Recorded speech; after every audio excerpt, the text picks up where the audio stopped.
Now, it seems a little awkward or queer to the Western people not used to this sort of performance. You know, the whole lot you'll find going, Allahu Akbar, and everyone all gone down, you know. This is, what is this? Putting the heads down and putting the bums up. What a way to pray.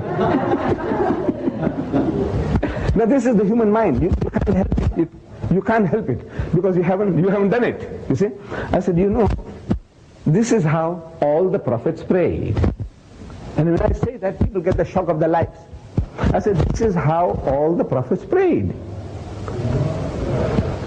You get the shock because you have been reading, but you didn't catch the message. You see, I might quote from the Old Testament. I'm quoting. It reads, and Abraham fell on his face and prayed to God. And I'm quoting again. And Moses and Aaron fell on their faces and prayed to God. And Joshua fell on his face and prayed to God. When we come to the New Testament, we read that towards his last days on earth, Jesus Christ, he went to the Garden of Gethsemane with his disciples. And he said, wait and watch. And he went a little further and fell on his face and prayed to God.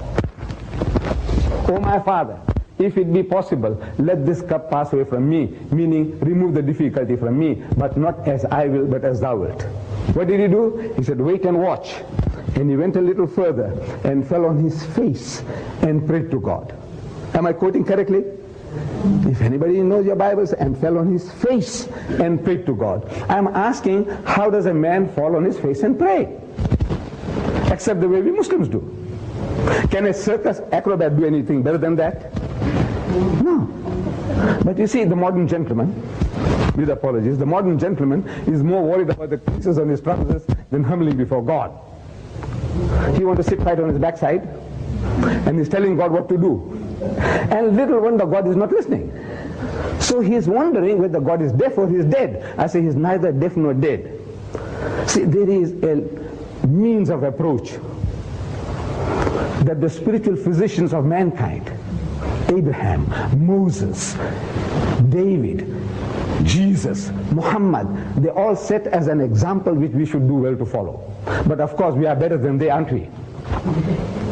That's what you're going to do that? You know, falling down like that. But this is what God Almighty, the prophets of God, they humble themselves before the Lord.